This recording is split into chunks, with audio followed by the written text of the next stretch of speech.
Hello students, let's start the algebra of vectors. Before going to the chapter algebra of vectors, we should know what is a physical quantity. And physical quantity are the quantity that can be measured. Okay, that quantity that can be measured are the physical quantity, and length, mass, force, velocity, etc. are the examples of physical quantity. Okay. देखो बच्चों, ये जो physical quantity है ना, ठीक है, जिन जिन quantity को हम मेजर कर सकते हैं, ये सब हो गया आपका फिजिकल क्वांटिटी. ठीक है,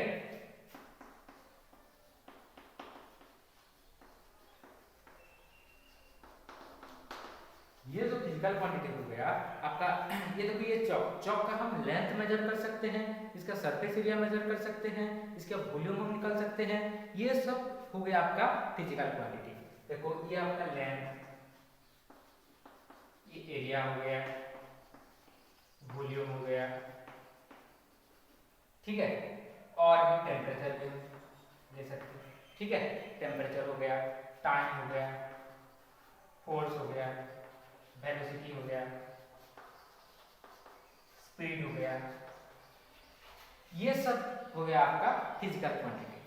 और ये जो फिजिकल क्वांटिटी है ये टू टाइप्स का है. ठीक है, ये फिजिकल क्वांटिटी आपका two types, one is scalar quantity and another is vector quantity. ठीक है, ये हो गया आपका एक स्केलर, दूसरा वाला एक हो गया आपका वेक्टर.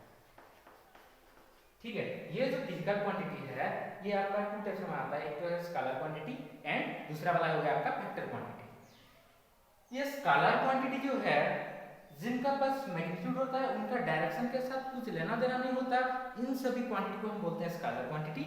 और जिन जिन क्वांटिटियों का स्केलर मैग्नीट्यूड भी होता है और उसके साथ डायरेक्शन भी होता है, उसे बोलते हैं हम वेक्टर क्वांटिटी. ठीक है बच्चों, देखो, जैसे कि मान लो मैंने पूछा इस चौक का लेंथ क्या है. ठीक है, ये जो चौक का लेंथ क्या है, ये चौक का जो लेंथ होगा, मानिए 15 सेंटीमीटर, मानिए 10 सेंटीमीटर हो गया आपका लेंथ ऑफ चौक हो गया आपका. ये हो गया आपका चौक और इसका लेंथ है 10 सेंटीमीटर. ठीक है, तो ये जो चौक है इसमें डायरेक्शन का कुछ लेना देना नहीं है. देखो, और एक एग्जांपल ले लेते हैं. ठीक है, यहीं पे एक फुटबॉल है. ठीक है, एक बॉल है, इसे आप किक कर रहे हैं. ठीक है, तो जब आप किक कर रहे हैं तो आपको एक सवाल आता है, आप कौन सा डायरेक्शन में आप किक कर रहे हैं. ठीक है, आप इस डायरेक्शन में किक कर सकते हैं, इस डायरेक्शन में किक कर सकते हैं, इस डायरेक्शन में किक कर सकते हैं, इस डायरेक्शन में किक कर सकते हैं. ठीक है, ये जो ये बल है, अगर इसी डायरेक्शन में आपका ये फोर्स अप्लाई हुआ तो इसी डायरेक्शन में आप एक किक किए तो बल आप इस डायरेक्शन में चला जाएगा. अगर इसी डायरेक्शन में आप किक कर रहे हैं तो ये बल इसी डायरेक्शन में आ जाएगा. ठीक है, तो ये जो बल का जो आ रहा है, अभी आपका क्या हो रहा है, इसके साथ कुछ मैग्नीट्यूड भी है. जैसे कि हम मान लीजिए यहाँ पे मैं 5 न्यूटन का फोर्स अप्लाई कर रहा हूँ, तो 5 न्यूटन का फोर्स जब अप्लाई कर रहा हूँ, ये कौन सा डायरेक्शन में आ रहा है, ये सवाल आ रहा है. लेकिन ये जो चौक का लेंथ है, जब हम मेजर कर रहे हैं, इससे हमें सवाल नहीं आता कि ये कौन सा डायरेक्शन में मेजर कर, कि आप पूछेंगे कि ये कौन सा डायरेक्शन में ये लेंथ हम मेजर कर रहे हैं, नहीं. तो ठीक है बच्चों, ये जिसका बस मैग्नीट्यूड होता है ना, ये वाला जो क्वांटिटी है ये आपका स्केलर क्वांटिटी हो जाएगा. ये जो फोर्स हो गया, आप इसमें एक मैग्नीट्यूड भी होता है और एक डायरेक्शन भी होता है, तो ये हो गया आपका एक वेक्टर क्वांटिटी. ठीक है बच्चों, तो देखो, स्केलर क्वांटिटी यानी इसमें बस मैग्नीट्यूड होगा, और जब वेक्टर क्वांटिटी यानी इसमें एक मैग्नीट्यूड होगा, मैग्नीट्यूड के साथ एक डायरेक्शन होगा. लेकिन स्केलर क्वांटिटी में मैग्नीट्यूड ही होगा, उसके साथ कोई डायरेक्शन या कोई लेना देना ही नहीं होगा.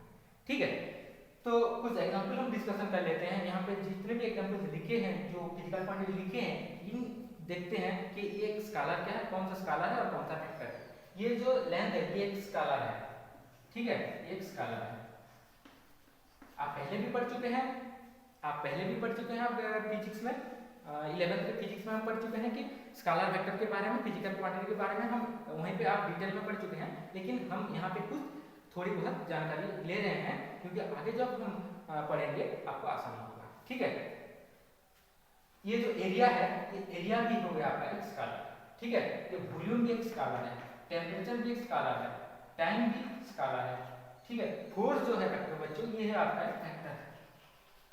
ठीक है, वेलोसिटी जो है आपका एक वेक्टर है, और स्पीड जो है एक स्केलर है. ठीक है बच्चों, और सारे एग्जांपल्स करेंगे.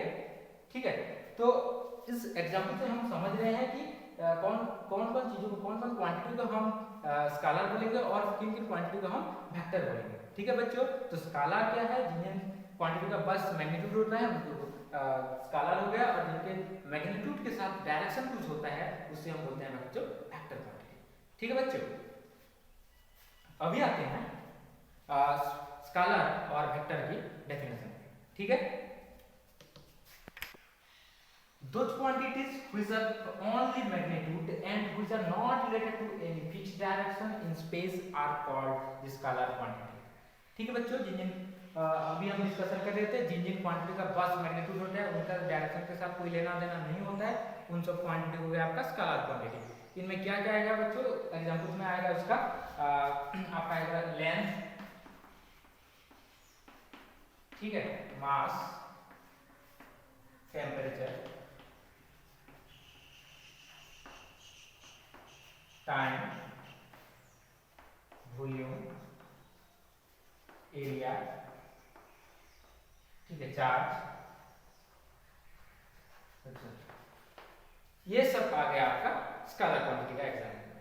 ठीक है, अभी आते हैं वेक्टर क्वांटिटी में। वेक्टर क्वांटिटी है और vectors those quantity which have both magnitude and direction are the vector quantities। those quantity which have both magnitude and direction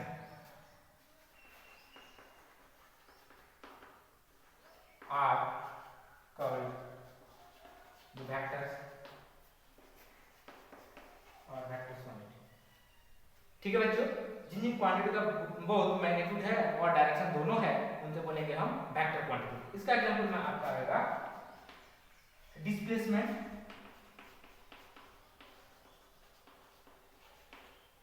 velocity, acceleration, force, momentum, ठीक है, वेट,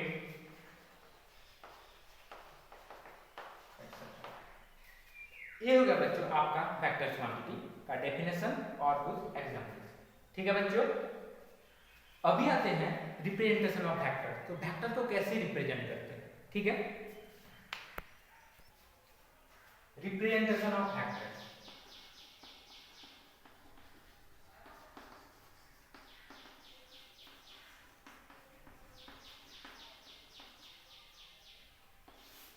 ठीक है बच्चों, अभी आते हैं रिप्रेजेंटेशन ऑफ वेक्टर में कि एक वेक्टर को कैसे हम रिप्रेजेंट करते हैं। ठीक है, तो वेक्टर इज नथिंग बट ए बस it is a directed line. ये जो वेक्टर है बच्चों, ये एक डायरेक्टेड लाइन बस है। हम जब भी आगे जितने भी पढ़ेंगे वेक्टर चैप्टर के बारे में, उसमें बस एक ही चीज हमें पढ़ना है कि वेक्टर यानी कि एक डायरेक्टेड लाइन। कि हम जितने भी अभी पढ़ चुके हैं, ये जो फोर्स हो गया आपका, वेलोसिटी हो गया, डिस्प्लेसमेंट हो गया, मोमेंटम हो गया, एक्सेट्रा एक्सेट्रा, जितने भी हम वेक्टर के एग्जांपल लिए हैं, बस हमें बस जानना था कि एक्चुअल में वेक्टर क्या है, ये सब। लेकिन अभी हम जितने भी पढ़ेंगे इसमें हम ये सब नहीं पढ़ेंगे कि फोर्स हो गया, कि आप मोमेंटम हो गया, कि ये हो गया, वो हो गया, हम वही सब नहीं पढ़ेंगे। बस हमें पढ़ना है कि वेक्टर यानी कि एक डायरेक्टेड लाइन, और इसी डायरेक्टेड लाइन के साथ हम बहुत कुछ चीज पढ़ने वाले हैं आगे। ठीक है, तो वेक्टर को कैसे हम रिप्रेजेंट करेंगे? वेक्टर यानी एक डायरेक्टेड लाइन है, डायरेक्टेड लाइन है। ठीक है, ये हो गया आपका वेक्टर। ठीक है, तो इसी वेक्टर का हम ये देखो, यहाँ पे भी एक पॉइंट है, यहाँ पे भी एक पॉइंट है। इसका नाम दे दिया हम ए, इसका नाम दे दिया हम बी। ठीक है बच्चों, ये जो पॉइंट ए है, ये इसका है इनिशियल पॉइंट, ये आपका होगा ये इनिशियल पॉइंट।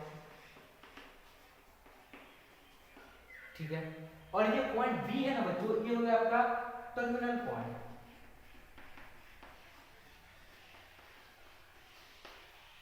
तो देखो, ये जो इनिशियल पॉइंट है और एक वेक्टर का टर्मिनल पॉइंट है, ये इनिशियल पॉइंट और टर्मिनल पॉइंट को लेके हम एक वेक्टर का नाम देते हैं। ठीक है, जैसे कि हो गया ये वेक्टर हो गया आपका ए बी वेक्टर, और वेक्टर ए बी लिख लिए और इसके ऊपर एक एरो मार्क लगा लिया। ठीक है बच्चों, ये जो वेक्टर हो गया बच्चों, ये हो गया आपका ए बी वेक्टर। अगर मान लीजिए यहीं पे और एक वेक्टर है ऐसे करके, ठीक है, ये मान लीजिए एल है, ये मान लीजिए पी है, तो इसका इनिशियल पॉइंट है एल और टर्मिनल पॉइंट है पी, तो ये हो गया आपका वेक्टर हो जाएगा बच्चों एल पी, ठीक है, एल पी वेक्टर।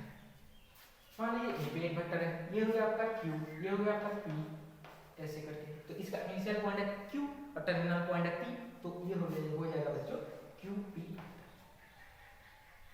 ठीक है बच्चों, ये तो आपका वेक्टर को कैसे रिप्रेजेंट करते हैं। हर वक्त तो हम ए बी पी क्यू ऐसे वैसे वेक्टर नहीं लिखते, कभी कभार हम ऐसे भी लिख लेते हैं कि ये हो गया वेक्टर, तो उसका नाम दे दिए ऐसे लिख दिए, ठीक है, ए लिख लिए और इसके बाद ऊपर में एक एरो मार देंगे, तो ये हो गया आपका बच्चों ए वेक्टर। तो मान लीजिए पी वेक्टर हो गया, तो मान लीजिए क्यू वेक्टर हो गया। ठीक बच्चों, हम ऐसे भी नाम लिख सकते हैं वेक्टर ए बी सी ऐसे करके भी लिख सकते हैं, ठीक है। ये तो हो गया बच्चों आपका रिप्रेजेंटेशन ऑफ वेक्टर। अभी आते हैं ये उसका मैग्नीट्यूड क्या है, ठीक है। तो मैग्नीट्यूड यानी, तो वेक्टर में 3 इंपॉर्टेंट चीज है बच्चों, 3 इंपॉर्टेंट चीज है जो हमें आगे जाके हमको आसानी होगा अगर 3 कंसेप्ट हमें 3 इंपॉर्टेंट पॉइंट्स है। एक हो गया आपका पहला वाला जो मैग्नीट्यूड ऑफ वेक्टर, ठीक है। तो मैग्नीट्यूड ऑफ वेक्टर यानी एक वेक्टर है उसका जो लेंथ है ना, उसी को बोलते हैं उसका मैग्नीट्यूड, ठीक है बच्चों।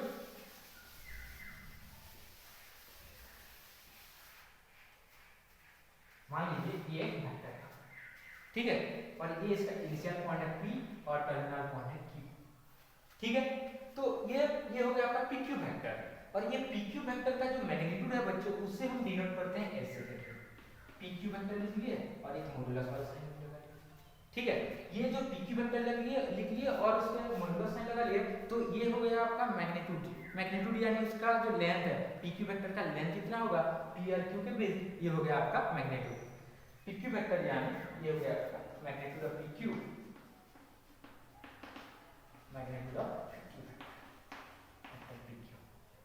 यानी कि ये हो गया आपका लेंथ ऑफ द वेक्टर।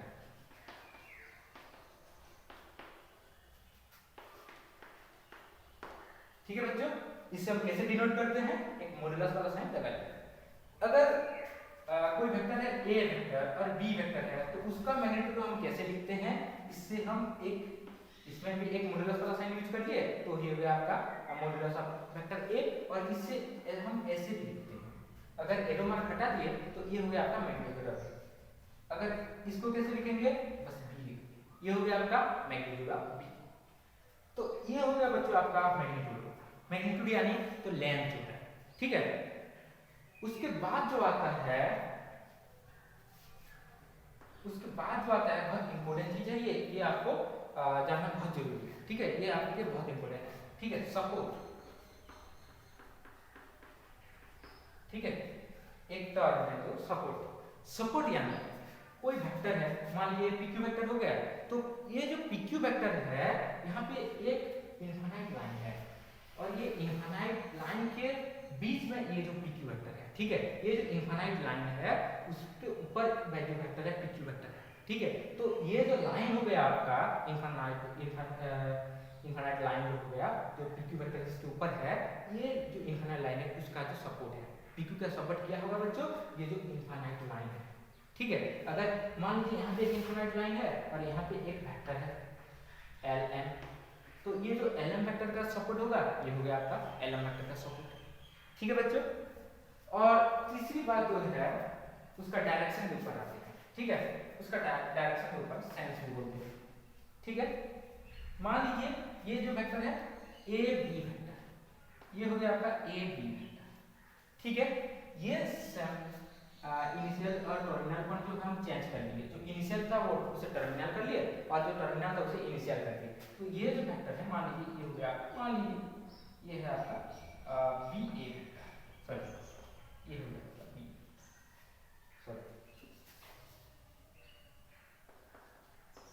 इसमें क्या था, ये जो ए था वो इनिशियल पॉइंट था, ये जो था वो टर्मिनल पॉइंट था। इसमें क्या हो गया आपका बी ए वेक्टर जो उसका इसका इनिशियल पॉइंट है बी और टर्मिनल पॉइंट है ए।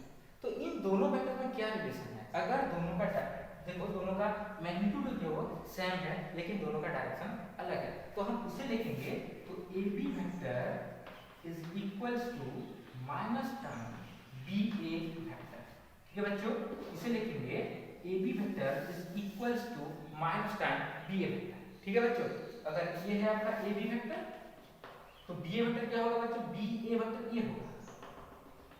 ठीक है, ये होगा आपका बी ए वेक्टर, लेकिन दोनों का डायरेक्शन क्या हो रहा है? डिफरेंट हो रहा है, अलग अलग हो रहा है, ऑपोजिट हो रहा है। तो उसमें क्या होगा? ये जो ए बी वेक्टर है और बी ए वेक्टर है, दोनों के बीच रिलेशन है, relation between A B and B A it is this A B equals to vector A B equals to minus time B A vector.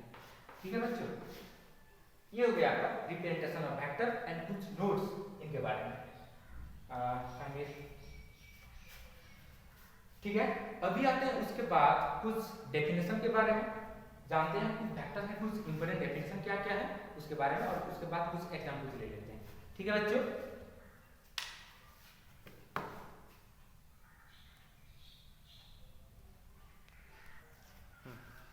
अभी आते हैं इक्वलिटी ऑफ वेक्टर्स।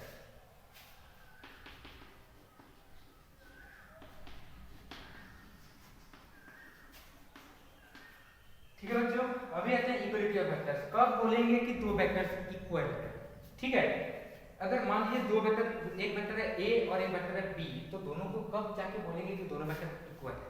ठीक है, vectors vector A and vector B are said to be equal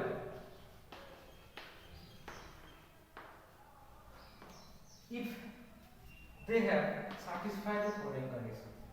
ठीक है बच्चों, कुछ conditions है, अगर वो कंडीशन सैटिस्फाई करता है तभी जाके बोलेंगे कि वेक्टर ए और वेक्टर बी जो है दोनों इक्वल है। पहला तो दोनों का मैग्नीट्यूड इक्वल होना चाहिए, पहला वाला कंडीशन ये जो है magnitude of A equal to magnitude of B होना चाहिए। ठीक है, दूसरा वाला जो कंडीशन है बच्चों, दोनों का जो सपोर्ट है, वेक्टर ए का जो सपोर्ट है वेक्टर बी का जो सपोर्ट है, दोनों पैरेलल अदर पैरेलल होना चाहिए और दोनों सेम होना चाहिए।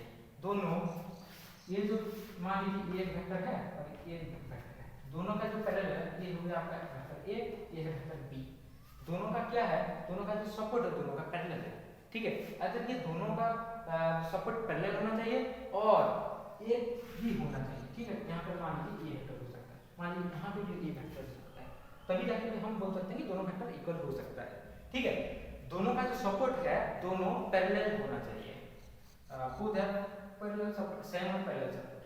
Vector A and vector B है सेम और पैरेलल सपोर्ट। और तीसरी बात जो है, ठीक है, तीसरी इंपॉर्टेंट बात जो है, दोनों का डायरेक्शन सेम होना चाहिए, दोनों का एक ही डायरेक्शन में आना चाहिए, ऑपोजिट नहीं चाहिए। ठीक है बच्चों, दोनों का जो डायरेक्शन है सेम होना चाहिए, अगर ऑपोजिट होगा दोनों वेक्टर इक्वल नहीं होंगे। ठीक है, मान लीजिए दोनों का मैग्नीट्यूड इक्वल हो गया, दोनों वेक्टर का जो सपोर्ट है दोनों पैरेलल हो गया या फिर सेम हो गया, लेकिन अगर दोनों का जो डायरेक्शन है अगर अलग हो गया तब जो वेक्टर ए एंड बी है दोनों वेक्टर इक्वल नहीं होंगे। ठीक है बच्चों, दोनों का जो डायरेक्शन है सेम होना चाहिए, both have same direction, vector A and vector B both have same direction. ठीक है बच्चों, अगर ये तीनों कंडीशन सैटिस्फाई करता है कोई भी दो वेक्टर, तब जाके बोलेंगे कि दोनों वेक्टर जो है सेम हो गए और इक्वल हो गए। ठीक है बच्चों, दोनों इक्वल, और इक्वलिटी के लिए तीन कंडीशन सैटिस्फाई करना जरूरी है। पहला वाला तो दोनों का मैग्नीट्यूड, ठीक है, दोनों का मैग्नीट्यूड सेम होना चाहिए। दूसरी वाला जो है दोनों का सपोर्ट एदर पैरेलल या फिर सेम होना चाहिए, और तीसरी वाला कंडीशन दोनों जो वेक्टर है दोनों का डायरेक्शन सेम होना चाहिए। अगर ये तीनों कंडीशन सैटिस्फाई करता है कोई भी दो वेक्टर, तभी जाके बोलेंगे कि जो वो दोनों वेक्टर इक्वल है। ठीक है बच्चों, ये हो गया आपका इक्वलिटी ऑफ वेक्टर्स। ठीक है, अभी आते हैं और कुछ डेफिनेशन, जैसे कि नॉन वेक्टर हो गया, like vectors, on like vectors, कुछ ऐसे वेक्टर्स अभी हम उसको समझते हैं और उसका डेफिनेशन हम नोट कर लेते हैं। ठीक है बच्चों, ये आप नोट कर लीजिए।